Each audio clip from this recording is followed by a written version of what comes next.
Good morning, everyone. I'm David Pankratz, your MLA for Waverley, and I am absolutely thrilled to be here with all of you today to announce an initiative our government is incredibly proud of. And on behalf of the province, I want to honor the sacredness and importance of this land and of the ancestors that once walked where we are standing today. The Anishinaabe, the Inanewak, the Dene, the Dakota, the Métis, the Inuit, and Anishinaabe nations have all paved the way to what is now known as Manitoba, home to all treaty people. And the reason that we always share this information with you is that it is a reminder of our treaty histories and the original homelands of these nations, which have become home to all of us here today. Now, as a first responder, I have seen firsthand the realities for folks who are houseless and what they face. And that's why I am so incredibly proud that I am a part of a government that sees such an urgent need to act after 7.5 years of underfunding and cuts to social and affordable housing. Now, our approach as a government is rooted in the belief that we need to help vulnerable Manitobans, and we do that by meeting people where they're at. And I'm so proud to say that progress is being made to end chronic homelessness in our province. More than 1,200 Manitoba families have been connected to housing over the last year, giving them back the freedom to live in safety, dignity, and respect. We're helping vulnerable Manitobans facing gender-based violence, struggling with addictions, or those who find themselves on the brink of being houseless find a path to housing. Now, at the core of this is a really simple idea.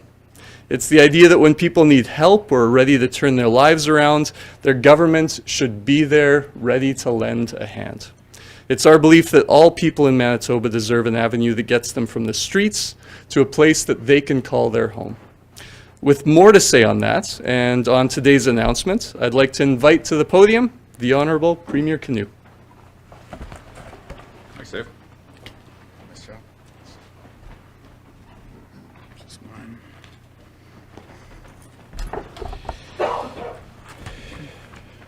I want to build off David Pankratz's land acknowledgement and acknowledge that it is the descendants of those Indigenous nations that we invoke in the opening who are disproportionately affected by homelessness in our province.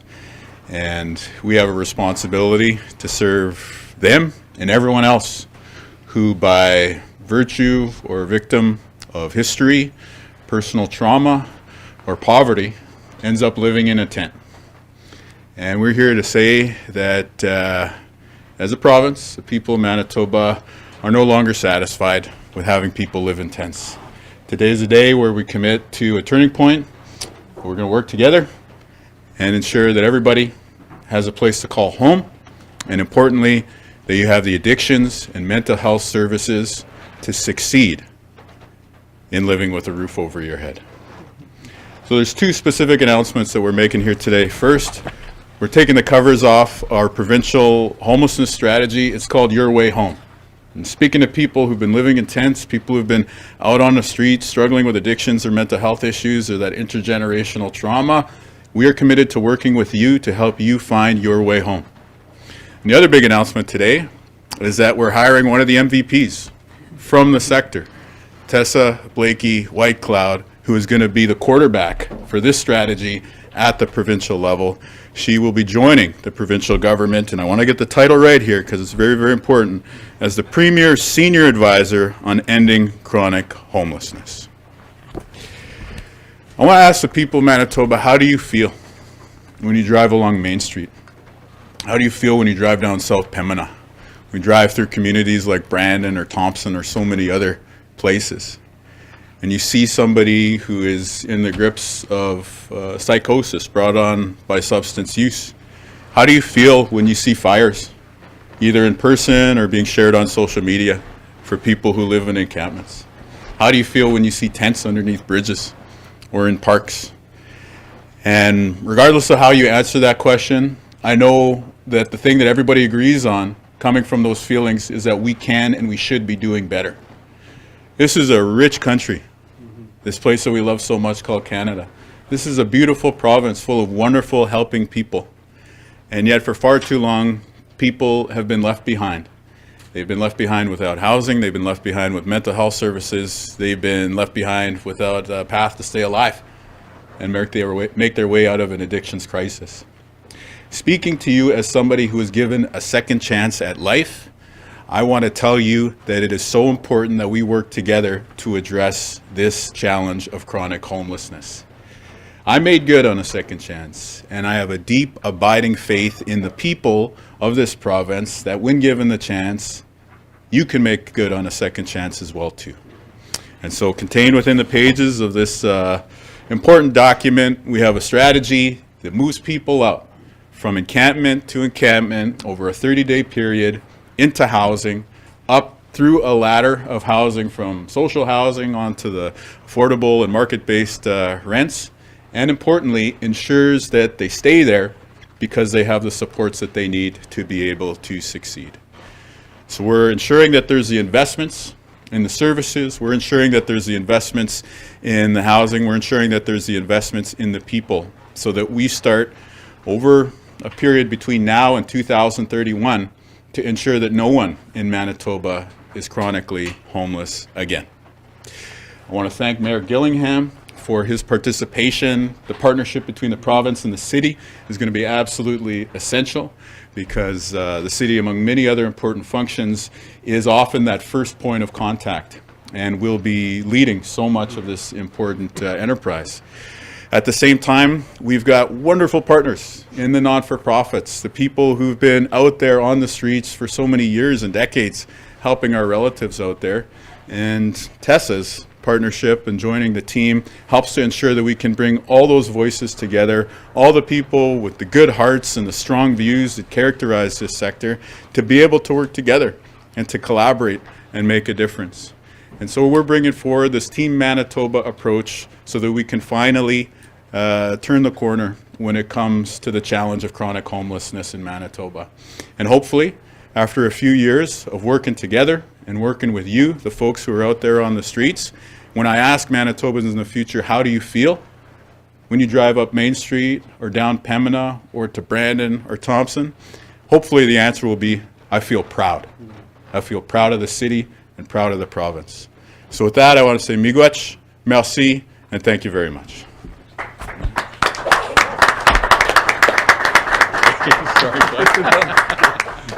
Thank you so much, Premier. I would like to now call to the podium the Minister of Housing, Addictions, Homelessness and Mental Health, Bernadette Smith. Thank you so much, David. First of all, I want to thank our Premier, of course, and Mayor Gillingham for being here, and of course, Tessa, Whitecloud, Blakey, and so many others for being here. Too many Manitobans are facing complex challenges and who must make impossible choices. Our relatives often sacrifice one kind of safety for another to survive, including living out in the cold. As Minister of Housing, Addictions and Homelessness, I have the sacred responsibility and duty to make meaningful and lasting progress to ensure that there are fewer people living on the streets and in encampments, and more people living in safe, dignified housing. It is my responsibility, and I have taken that to heart. Since our government was elected just a year ago, we have been hard at work to ensure that we are working towards ending chronic homelessness here in our province of Manitoba. I am proud of the work that we've done, both in the numbers and in the individual stories of those who have been able to share those and the positive impacts that we have made in their lives thus far. Working together with community partners, we have housed more than 1,200 people over the last year. We've invested in new housing projects, and we've helped connect people with the supports that they need to stay housed. But we know that there's much more work to be done, and we feel the weight of that, and we are ready for the task ahead. The Premier outlined our plan to move people from encampments into housing as we continue to work to end chronic homelessness here in our province. This work won't be easy. This work will require significant coordination between the province, the City of Winnipeg, other municipalities experiencing homelessness, as well as community partners. That is why we were thrilled that's why we're thrilled to announce that Tessa Whitecloud Blakey will be joining us today as the new role of the Premier's Senior Advisor on ending chronic homelessness. Tessa brings years of experience on the front line serving our underhoused community, including most recently as Executive Director of Siloam Mission. Her passion, expertise, and commitment to getting the work done is well recognized right across the sector. Tessa is known for her ability to bring people together and build consensus across differences. We're putting together a strong plan together today to end chronic homelessness, and Tessa will help ensure that the work is coordinated, effective, and lasting. Our plan will meet people where they're at and bring them to safe, healthier, and more dignified housing. Housing people is more than just four walls. On a day like today, with this bitter winter wind, we are reminded that it can be profoundly unsafe to live out on the streets anywhere in our province. Safe housing means warmth, but it also means wraparound mental health, addictions, and social supports. This work is housing people with safety, dignity, and ongoing care for our relatives. And that's what we are thrilled here to announce. And while we are taking the immediate steps to move unsheltered people into housing, we're also continuing our long-term work, addressing the shortage of social and affordable housing and preventing homelessness to make chronic homelessness a thing of the past in our province. All of us deserve a safe and stable place to live. We are doing the work to make this a reality, and together we will create a better Manitoba where no one faces life without a home. Miigwech.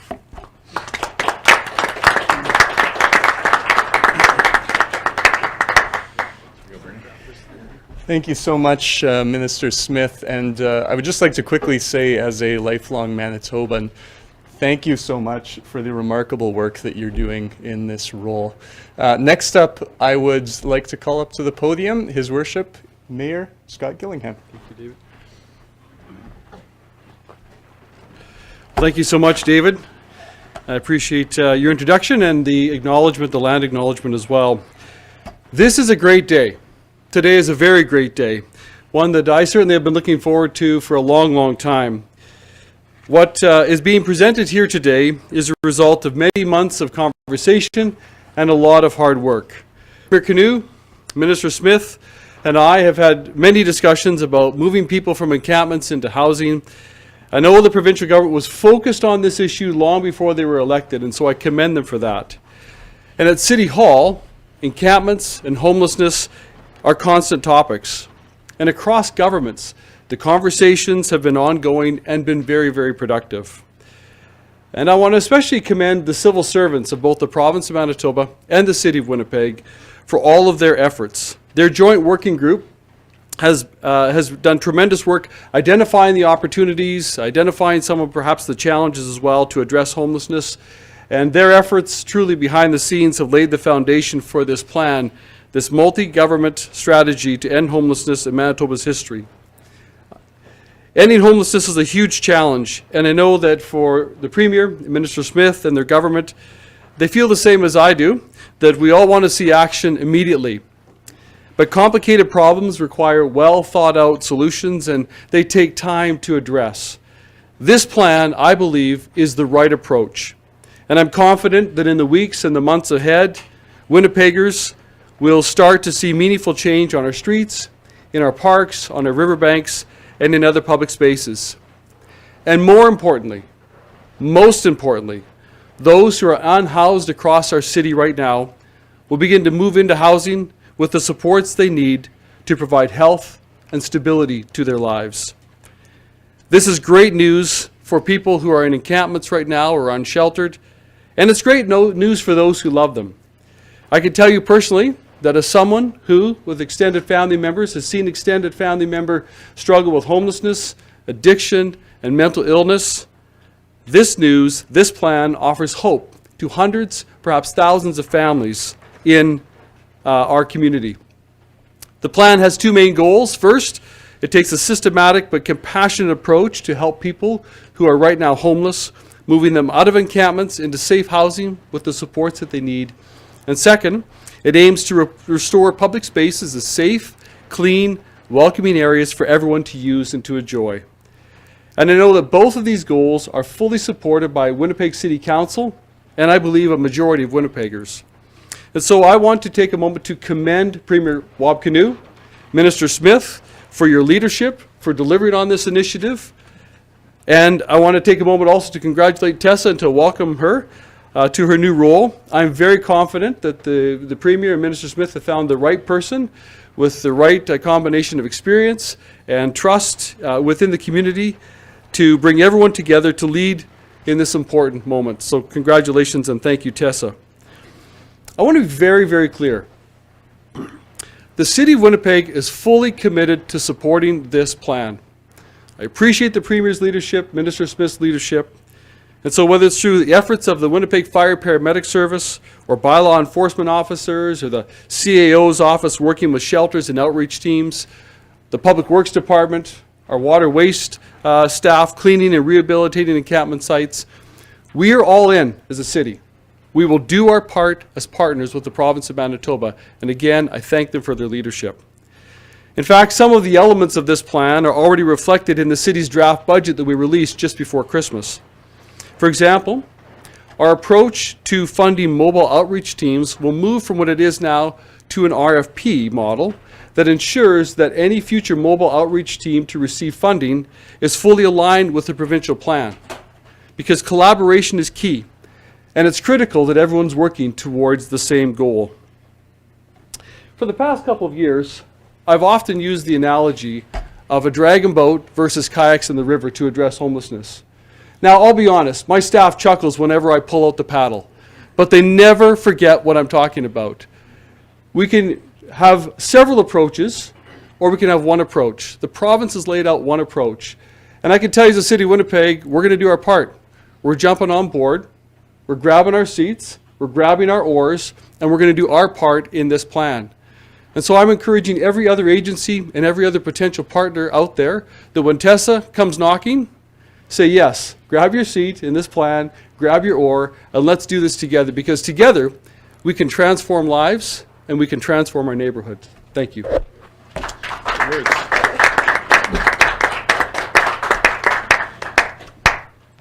Thanks so much, Mayor Gillingham.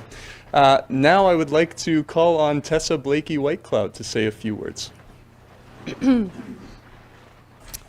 Thank you, Premier Kinew, Minister Smith, and Mayor Gillingham.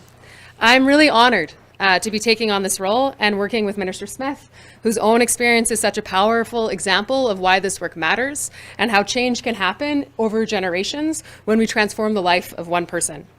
We are all here today to work to end chronic homelessness and to help our fellow Manitobans find their way home. I'm passionate about this work. I've dedicated most of my adult life to it and been working in the sector for over a decade. One of the things that I think is imperative is that we are called to support the most vulnerable in our neighborhoods, in our province, and there is no more important support than having a place to lay your head and build your life. I've had the pleasure of partnering with so many of the great organizations in our sector, doing life-saving work and helping people find their way home over my time in the sector. As I join government, I want to acknowledge all the hard work these direct service organizations are doing right now, this winter, to keep people warm and safe as temperatures drop. This work is perhaps the hardest it's ever been. I know it. I've done it. And yet, this plan gives me hope. Manitobans give me hope. You all have big hearts. I've been able to see that in the generosity that is expressed to organizations like Silo Mission and One Just City, where I've had the opportunity to lead. We all want to see Manitobans housed with dignity and able to thrive, an end to encampments and people sleeping outside. In order to succeed, we have to work together on one plan, and that's what I'm here to help have us do. Drawing on my experience in the sector, I will coordinate a collaborative strategy with the whole sector to help move this plan forward. If we work together, we can do this, and other jurisdictions have done it with similar homeless problems to ours. We can end chronic homelessness in Manitoba. And for every person we house, As I said already, we change not only their life, but the lives of those around them, and all who they go on to help after. Our sector is many people who have lived experience of homelessness and addiction, who have gotten their life on track and turned around and said, now how do I help the next person? I've been able to see folks working in shelters, becoming nurses, or building businesses who I once met in a shelter, who I once met in a drop-in, struggling with addiction, or recently leaving a violent relationship. I've seen people come out of homelessness and do phenomenal things. Is it ambitious to say that we can end chronic homelessness? Yes. But it's no more ambitious than each person currently living in an encampment or currently experiencing homelessness today saying that they can do it. And this plan believes in them. This plan believes in them because it starts with the key need to solve homelessness. Our government is investing in the housing with adequate supports and wraparound services to make sure that housing is the most attractive option and people have an opportunity to move there and thrive.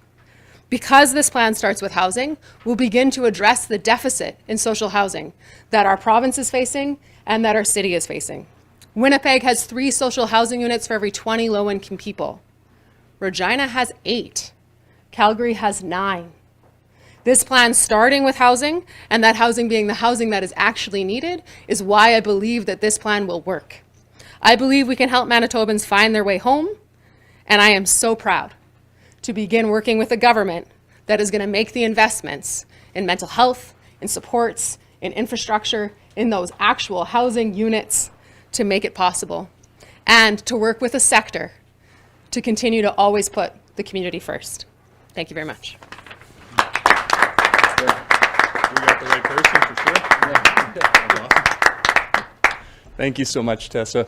So that is the end of the speaking portion today. So if there's a Q&A, questions from the media, we'll be taking those now. Question for the Premier. Just looking for some details on the new housing units. How many properties has the province purchased? Yeah, I'm gonna do that. Where are they? How many units is that? So we identified about 300 that will be coming online. These will be coming with supports in the next coming months. We will be working with organizations to support folks based on their needs. Some of those will be in Manitoba Housing, some of those will be in the community, working with partners who are already doing great work in the community.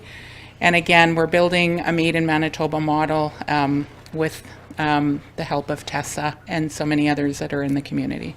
And part of the release says that the government is purchasing and renovating several apartment buildings. So just looking for some detail on We are, and those will be released in the months to come, in the weeks to come, I would say. So there's an initial 300 bill right now, you're saying? Coming online, yes. And these apartments are on top of the 300? Or part of the Part of the 300, yes. We have 40 right now through Manitoba Housing, and we're continually turning over units. So when we committed to maintaining, we've been continually, that's part of the 1,200 that we've been able to house folks.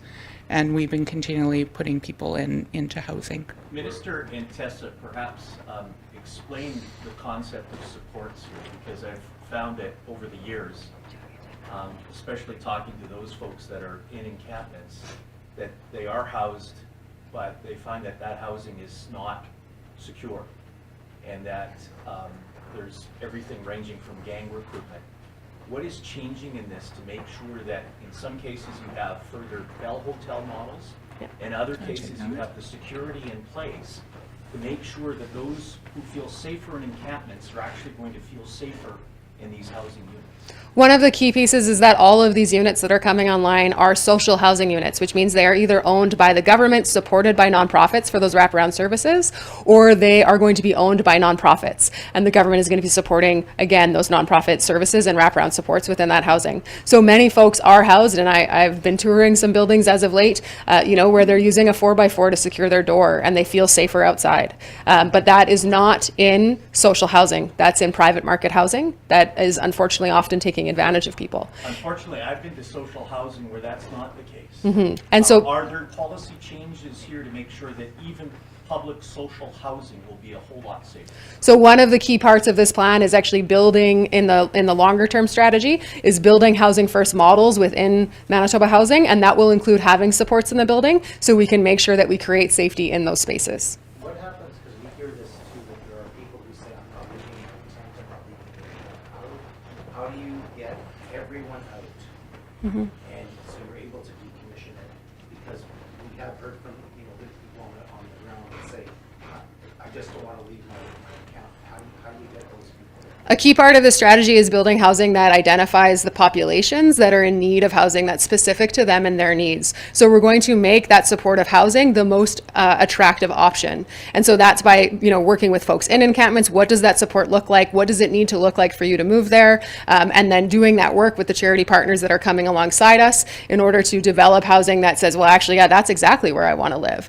You know, it is engaging people with lived experience in the actual planning of the infrastructure. It is ensuring that folks have 2SLGBTQ housing if that's where they need to be to feel safe, Indigenous women's only housing if that's where they need to be feel safe, access to detox and support services for treatment as soon as they're ready. And so a big part of this is about making sure that we are building the solutions that could look like more congregant housing. It also can look like moving an entire encampment into housing together so they don't lose that sense of street family. This plan is starting from a perspective of compassion, building up what people say that they need to move into housing, and then making sure that they have an opportunity to take that attractive choice. So we're standing in an area where, last I checked, there was an encampment just not very far away from here.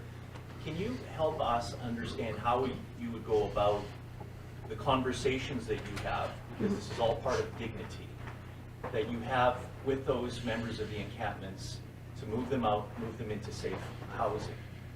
This is an interesting site because during the summer you can have a beverage here and then you can look out and see, hear what's going on. Walk us through that process, because it's not something that you succeed with in a matter of days or weeks. It will take months. And there's very high expectations here, but you're going to have some failures. And then ultimately, how do you track that? How do you determine success? So I think one of the biggest reasons that these conversations have been really difficult is because we're asking folks to move from encampments without having any housing options for them to move into, and without those housing options being planned with their specific needs in mind. And so we have been crying as a sector to say the solution to homelessness is housing units. The solution to homelessness obviously is prevention, and that will be part of the work that I know the government's already doing that I'll be joining in on. But it's also really about making sure that those units actually exist. Right now, every month, there's an average of 100 units available at an affordable, deeply affordable rate. And there are roughly 3,500 people competing for those units in our city. So this plan starts with the units. That's going to make those conversations easier, because I'm not saying, hey, what do you want your housing to look like? It doesn't exist. We're saying we're bringing this housing online. We're doing the work of consulting with the partners bringing that housing online to say, who are you in conversation with in encampments? What does that housing need to look like? Let's start with those people that we've already talked to and move them into the housing that makes sense for them to thrive for the long term, to get that second chance, and to be able to give back to our community. Madame Blakey, Whitecloud, peut-être revenir en français sur quelle est votre fonction, quel est votre rôle maintenant avec le gouvernement? Donc, je commence le 2 février, puis je vais être l'advisor senior à la première pour aux fins de la situation d'intolérance chronique à Manitoba. Parfait. Monsieur Kinew, peut-être revenir sur les investissements, les logements, peut-être les détails, les chiffres reliés à l'annonce d'aujourd'hui. What are the numbers? Bien, pour cet processus engagé avec ceux qui habitent sans abri, il y a 20 millions de dollars. Et ça, c'est plutôt un investissement dans les peuples. Mais dans le budget de 2024, pour cette année, il y a déjà 116 millions de dollars d'investissement dans des logements sociaux et puis abordables. Alors, c'est une lutte où il y a beaucoup d'investissements tout partout dans le gouvernement, c'est-à-dire dans le système de santé, pour les services santé mentale, pour les logements abordables. Et puis aujourd'hui, nous sommes ici pour annoncer que nous embauchons un champion pour le secteur qui va nous aider d'engager avec la communauté. Et puis, en même temps, un autre 20 millions de dollars pour investissez dans les besoins pour les équipes qui vont travailler avec eux, qui habitent sans abri. Et en termes de logement, c'est, in terms of housing, units, Oh, 300. Yeah. Alors maintenant, jusqu'à aujourd'hui, on voit 40 chez Manitoba Housing, mais c'est un processus avec plusieurs étapes. C'est-à-dire, l'équipe va engager, Tessa et puis les autres vont engager avec ceux qui habitent sans-abri, et puis vont aller à ce qu'on appelle un NAV Center, comme une première étape. Et puis après ça, il y a comme 2 édifices spécifiquement qu'on va utiliser comme transitional housing. Et puis après ça, Manitoba Housing et puis les autres options. Mais, comme elle a décrit, c'est vraiment un processus de créer une destination où ceux qui habitent sans abri maintenant vont prendre le choix de déménager dans des logements, les options que nous sommes en train de créer. Premier, how much does this cost? Yeah, sorry, Jeff. I'll just go with the first one here. So the investment we're announcing today is we're creating Tessa's position as a senior advisor on ending chronic homelessness, and a $20 million commitment over 2 years. This $20 million is specifically about the people, most of it, right? Like the people are going to go out and do the engagement and talk to people about their options and say, like, we have housing that's dignified and it's tailored to the sort of community that you want to live in, and it's much, much better than living in a tent. Beyond that, the budget this year, we have $116 million in housing investments. We've got billions that we're investing in health. So today we're talking about a very specific, discrete allocation of dollars that is going to support Tessa's work directly. But it's really important to see that within the broader context of all the housing money that we're pushing out the door, all the investments in mental health and addictions, everything from the Anoak Recovery Center to the sort of maybe more street level outreach teams that we've been partnering on with DCSP and the city and us both investing in those resources together. And then of course with the investments in healthcare. So this really is, among the other roles that we've discussed for Tessa, is working with the sector and ensuring that we bring everybody together in the city and the partners with other municipalities as well. But it's also about working across government. The first action that we took was creating Minister Smith's portfolio, Housing, Addictions, and Homelessness, which put Manitoba Housing and then the wraparound supports of mental health and addictions together in one branch of government. And now, as we move forward into the hitting the streets and going camp to camp stage of this plan, Tessa is going to be the quarterback of that strategy and ensuring along the way that, okay, we need something out of justice, we need something out of health, we need something out of the families department, case may be. We're not going to let any barrier between government departments get in our way here. We're going to ensure that we're working with the people who need help and finding that ability for them to be successful. And for us, success is staying in housing for the longer term instead of ending up back on the street again. The people going door to door, or the people going from tent to tent rather. Yeah. And are these new hires or the existing staff? It's a mix. It's a mix. Yeah, you've got a lot of folks who are already in the space as well in DCSP. You know, you've seen us standing at podiums before, making those investments, and we're talking about adding dozens more staff over the coming months to help complement those existing resources. But I also want to say, like, there's been a bit of a learning journey for myself here too. When I was talking about tent to tent before, folks in the sector have helped me to understand that it's not about tent to tent, it's about camp to camp. Because what happens when you go tent to tent, and this is where I had to, you know, expand my mind a little bit, is you tend to cherry pick the people who are going to be easiest to make successful in housing. But you really have to go across the whole camp. And that's why we're saying we're going to take 30 days to go to every tent in an existing encampment and make sure that those folks can move out of that space, because otherwise you're just going to maybe move a few people that you've cherry picked out of that camp, and then the camp is still going to be there in the park or under the bridge or under the riverbank, which is not what we want to see. At the end of that 30-day period, we want people to be moving from there into a more permanent housing situation. In addition to the housing units, and again, this is probably going to be the vast majority of people who we're trying to move into first the navigation center and then transitional housing and then to either social housing or the market, what have you. We also have something called flex funding. So for some folks, they're stranded in Winnipeg.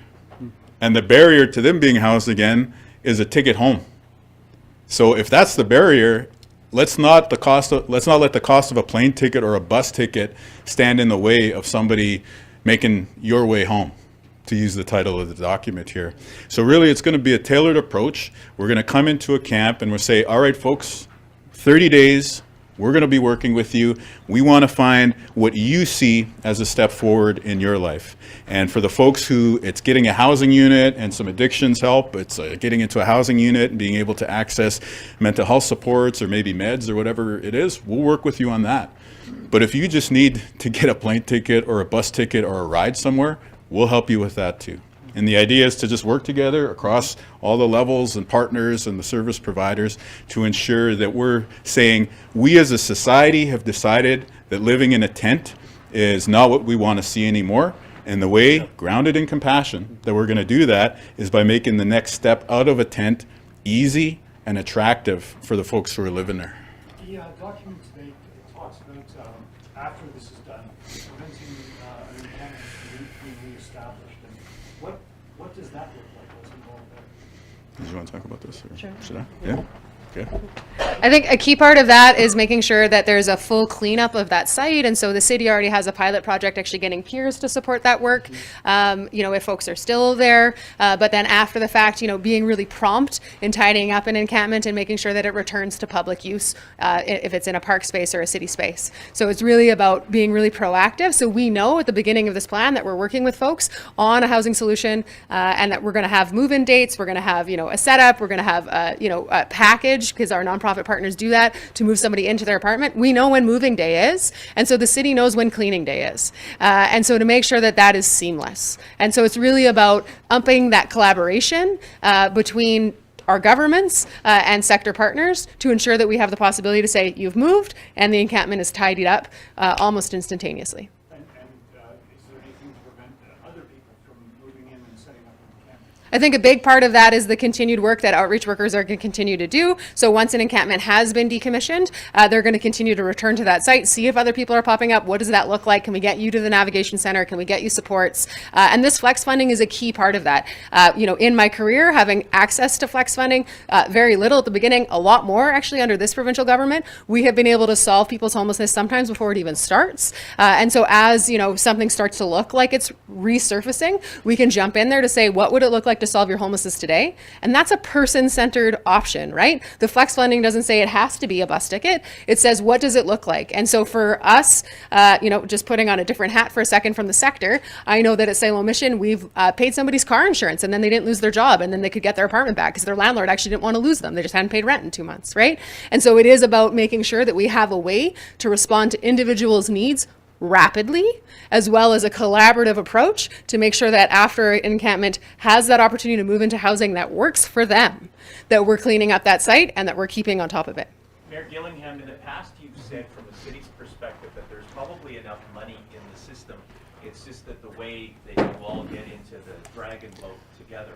Moving to an RFP process on this, what exactly does that mean? Well, right now the City of Winnipeg we do provide, as a partner, we do provide funding to mobile outreach organizations or organizations that do mobile outreach. So they're going from encampment to encampment, or they're going from transit shelter to transit shelter where people are living in, and trying to connect them with services. What's really important now is because the province is now rolling out this plan, which we as a city are full partners in and fully committed to, I think it's very important that our funding that we provide to agencies, that are participating in this plan and aligning themselves with this plan. And so the mobile outreach funding the City of Winnipeg does provide, we're extending that until March of this year, March of 2025, at which point we'll go to an RFP process, and those agencies that want to bid on being a mobile outreach provider can bid, but one of the conditions will be that they're fully participating in this plan. And in the past, we've done stories where you've had one organization that was a bit more aggressive than another, and frankly, different approaches. What you're here today to say is that there's going to be one approach, and that approach is getting people out of camps and into housing. Yeah, I think that the approach that's been laid out and the document that the Premier, Minister Smith today have unveiled is very clear. It's one plan. I think, with the hiring of Tessa, I'm fully confident because, again, of her network and years of experience within the sector, she's got a lot of those relationships already established to help agencies and entities become full participants and join into the plan. Minister, can I ask a clarification question? You had said that 300, there's 300 units. This says several apartment buildings. Can you give us an idea of how many apartment buildings that the province is purchasing? You'll have more details as they come online. We're just negotiating right now, so I can't give you exact numbers right now. But there'll be a number of units coming online as we're working with partners to make sure that we have supports for folks. And 300 you already have. Up to 300. Well, you already have. We're working towards that, yeah. And again, like, this plan is dependent on making sure that we have housing as Tessa had outlined. So we're working towards making sure that people have the supports, but have the housing. And that's why this plan is so successful, because we've been working towards making sure that the housing. We had a government 7.5 years that sold off housing, that didn't, put the supports in place to ensure that people had the supports to stay successfully housed. We've been working towards making sure that we've been investing in housing, working with the sector, and working towards a plan to make sure that people have the supports to stay housed, and this is working towards that. And we will have more details about those in the coming weeks, and Tessa will be sharing those.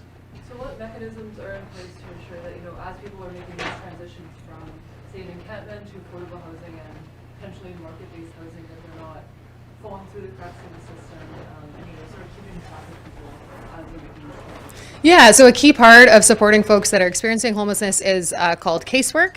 And one of the significant pieces, as mentioned, of this investment is in actually the people doing the work. So all the way from that outreach worker, whatever nonprofit they're working with, supporting those folks, building that relationship, getting them into a housing solution that has the wraparound supports that they need. We call it a warm handoff. So doing the work of transitioning with that person. So that is normally for up to 2 years, that outreach worker will stay connected to that person, even if they're in supportive housing. And then once they're in supportive housing, they also transfer to another person's caseload. And so it is about having the infrastructure, the human resources to say, how are we making sure that we're walking people through until they're successful? And like, really beautifully, we see it all the time, that once they get successful, maybe finish their GED or whatever else was in their way, they turn around and decide to come back and are phenomenal caseworkers. So it will be about building people up so they can build up their community moving forward. And that's an important piece of the long-term strategy. Madame Blakey, Whitecloud, est-ce que vous demeurez avec c'est la nouvelle mission ou est-ce que vous demeurez en poste? Non, je suis fini là le 31 janvier. Donc après ça, c'est full-time job pour... Oui.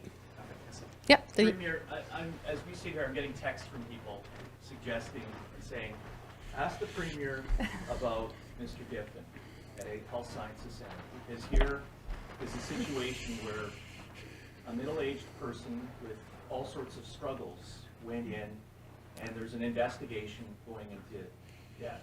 But from the providers that have been texting me, they've said, ask the Premier this, because in the larger context, Tessa, Blakey, Whitecloud, Minister, you get it. But there are other components of the system that are so overwhelmed that I'm not saying they don't get it, but I'm saying that they don't get it because life is too busy for them. And so that this takes a community, does it not, to be able to address this? And it's not just about homelessness, but it's the people that are, during the summer, having a beverage here, but also the people that are in our hospital emergency rooms that at times feel overwhelmed. Talk about that, sir, because that's the core of this, isn't it? Yeah, it's about people, and specifically there's one person and his family that are in my thoughts when you pose a question. When somebody like Mr. Giffen, or any of us as Manitobans, goes to an emergency room, you go there to get well, not to pass away. And that's the tragedy of his personal experience. So I had the opportunity to speak to his sister, Ronna Lee, last week, and first and foremost expressed those condolences on behalf of the province and all the people of Manitoba. And I think what I heard back was a very reasonable and understandable set of questions that any of us would have if this happened to one of our loved ones. And you're talking about a family that probably most people in Manitoba could relate to, and they had the one brother, son who went down a certain path, and it caused them a lot of heartache. And nobody in that situation should ever be in front of the media during the time of grief. So my heart really goes out to them, and we committed to them. They're going to find out before the media finds out these questions. I don't have information that I can share with you today as a result of both that commitment to the family, but also the ongoing investigation under the medical examiner's office. But I think we all recognize that we want better from emergency department wait times in this province. The people who show up for work on a given day are doing heroic work. We are like in awe of the nurses and physicians and support workers and allied health professionals who go to work each and every day. And our message to you has been very clear that help is coming. We've added health resources to the front lines in emergency departments across the province. We've opened new emergency departments that were closed over the past few years. We're continuing to make those investments, but I think Mr. Giffen's experience and his death are a crystallizing moment for us to say that there's even greater urgency. There's a need to learn from what took place here, to see what we need to course correct or what flexibility we need to show when it comes to our progress in fixing healthcare. And really importantly, and I hope the people across Manitoba understand this and why it's important to have a government that takes a comprehensive view of things, a big picture approach. If you want to see progress inside the emergency department, the things that happen outside the emergency department are important as well. Which is to say that we need to ensure that you have the nurses and the healthcare staff working inside the emergency department. And this is all about people. This is about training more, recruiting more, retaining more. But the second you step outside of the ED at HSC and you see the condition of the inner city, you know that we have to take action on housing and poverty and education for kids in the next generation so that they could stay on a more positive path. So we're taking action there too. And as this strategy that we're outlining today gets stood up and Manitobans see the progress, I want you to see the progress in terms of the bus shelters. That's a shared priority with the mayor. The public parks. I want you, again, that simple pride test of driving up and down Main Street. I want you to see progress there.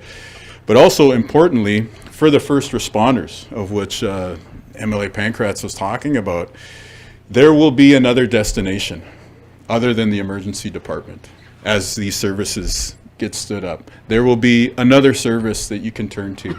Rather than going to the emergency department with somebody in distress or somebody who needs mental health and addiction supports. So this really is about a comprehensive approach. And I would love it if we could snap our fingers and have all these changes accomplished overnight. But the reality is that it's taken us years to get here, and you probably think, oh, he's going to go into the contrast against the previous government. Like, yeah, absolutely, there's plenty of blame to go there. But the thing that got to us at the situation with homelessness is generations in the making. Yeah. Some of the people that we see at a 190 site are products of the child welfare system because of their parents' experience in the 60s scoop and their grandparents' experience in the residential schools. Other folks have experienced tremendous trauma, or early childhood poverty, or they've had an injury on the job and then were introduced to painkillers or what have you. And you have all these different diverse approaches, but they all converge on our streets across Manitoba. And so if you want to see progress on homelessness, if you want to see progress on emergency rooms, if you want to see progress on making our streets safer, some part of the solution is addressing the root causes. And so we're committed to those things too. So that's why in all the questions about how much does this cost and this and that, it's like, yeah, for sure there's specific discrete answers, but you have to take in mind the bigger picture that we're accomplishing or moving towards being able to deliver on. And that happens in health, that happens in education, and it happens in this work of housing addictions and homelessness as well too. So I have time for two more. In emergency departments, one of the things we learned from doctors is that that's the last place where people can go and they know they won't be turned away.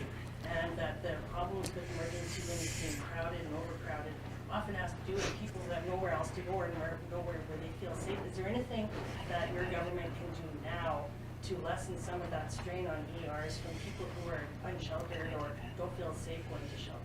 Okay, I've got a brand new hire who's really eager to answer this question, and I'm happy to provide further detail. So part of the response that the provincial government has already funded is making sure that there is an additional space overnight. So there is a winter overnight warming center. It's seeing over 100 people almost every night, and it's an alternative for folks instead of ending up at an emergency room. And so the government funded that. It has been open since mid-December. And so one of the challenges with this notion that people are going to emergency rooms because they're experiencing being unsheltered was a lot of folks going to emergency rooms because they're unsheltered is because they are unwell. Experiencing homelessness is very difficult for folks. You have people that are living in shelters that are trying to get home care in a shelter environment with 146 other people sharing the space. You have people that are trying to access services, to access medication, who can't get that medication or keep their medication on them because of the challenges of living on the street. And so there are already alternatives to people who are unsheltered using spaces like emergency rooms. They are available because our government made that investment. But moreover, people who are experiencing life unsheltered also need health care and are often in emergency rooms for legitimate reasons. And so I think part of the big piece of this plan that is going to do great work is that it's a lot easier to get home care in your home. It's a lot easier to have access to primary care and understand your plans to stay well when you have supportive housing and a caseworker who attends doctor's appointments with you, much as I have done for seniors in my own family. And so a big part of this is to ensure that people have the housing to stay well. And this notion that people that are experiencing an unsheltered life are currently, filling up emergency rooms, I would push back against because we know I've sent people in an ambulance to an emergency room with a heart attack. I've sent people in an ambulance to an emergency room with angina. I've sent people to an emergency room being a frontline staff. And so they deserve that healthcare and they need that healthcare, and the government has already invested in alternatives to say you can go here and people can call 211 and get set up, and outreach workers are taking folks to the winter overnight warming center that happens to be located at Ceylon. Premier, a new question. All right. Going Tessa to encampment to encampment, are you going to be relying on staff from sort of the nonprofit agencies, from the city, from the province? Like, who will be working? Yeah, so the people who have the strongest relationship with folks are the people who can make the strongest impact. And so we'll be working with providers as well as investing in new providers, or the same providers to have more staff in order to be able to build up those relationships, figure out what that housing needs to look like, and work with folks to access it. Premier, a new question about tomorrow's meeting with the Prime Minister and the other premiers. Premier Ford has suggested that 500,000 jobs are at stake and that they're focusing in on critical minerals and potentially electricity. What's Manitoba's plan in this area? You've been rather vague on this, but now you have other premiers that are coming out with specifics. What specifics can you offer as you meet with the other premiers and the Prime Minister tomorrow as far as Manitoba's strategy is concerned? Well, it's Manitoba first. Your job is the most important job to me. And our economy here in the province is the most important economy to me. And I think we're going to roll out a whole host of initiatives that are about building up our economy here at home. I think you've seen us announce a bunch of investments that are about building up the advanced manufacturing sector here in Manitoba. And I think as we go into the Premier's meeting with the Prime Minister tomorrow in Ottawa and the inauguration of President-elect Trump next week, the economy is going to be top of mind for everybody. And it always is. The cost of living has been huge. And so our commitment is to fight for your jobs. Our commitment is to ensure that through a period of political turbulence and economic uncertainty, that we protect your job and your ability to provide for your family.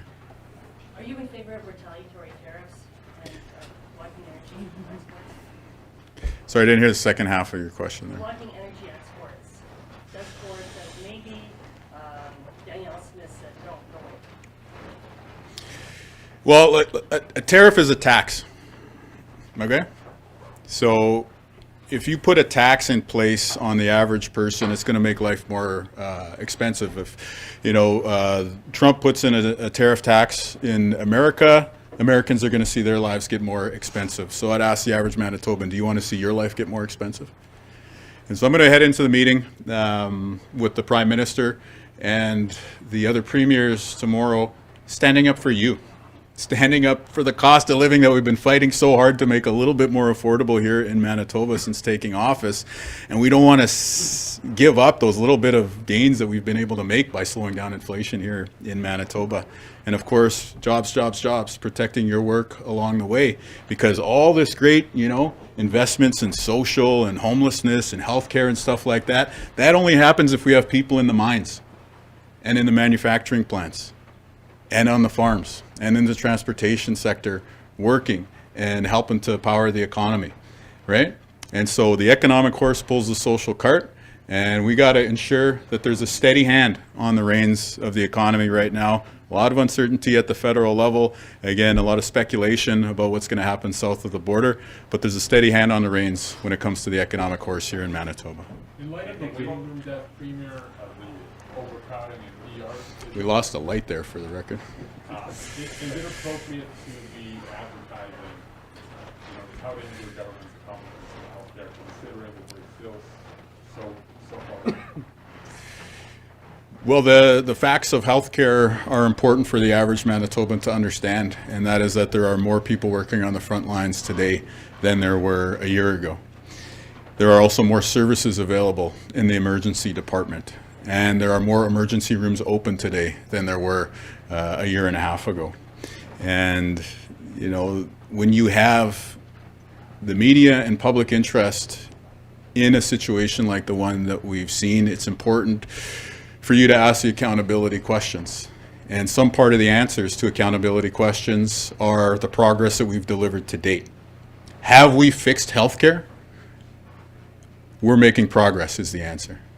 And so I'm sharing information about the investments that we've made so that you understand that if 1 year of adding 1,000 healthcare workers is something that we've accomplished so far, then perhaps there's some reassurance that at the end of 4 years, you'll be able to see that much more progress towards the number one issue in health, which is staffing. And so absolutely, we've got to continue to ensure that there's communication with the public, because it is terrible to see a tragedy like the death that we've seen here. At the same time, we need to be able to send a message to those on the front lines and the patients who rely on healthcare services that there are important forms of help coming, and that the days of, endless frustrations, I hope, are coming to a close, and the days of us working together to make a healthcare system that we're all proud of are here. All right. Thank you. I just want to say one more thing, specifically to the people who are out there on the streets. I know life is hard. I can only imagine the various life circumstances that has brought you to being, out here on these streets. But I want to say, the mayor, Tessa, Bernie, the first responders like Dave, we're here for you, and we want to help you find your way home. And again, we're not expecting you to change everything in your life overnight, but we're here extending the hand to help you out. Let's get you out of a tent. Let's get you on a path to success. And like we say, let's help you find your way home. Miigwech, merci. Thank you very much. Thank you. Thank you. Yeah, I really appreciate the partnership and the whole collaboration. It's really great.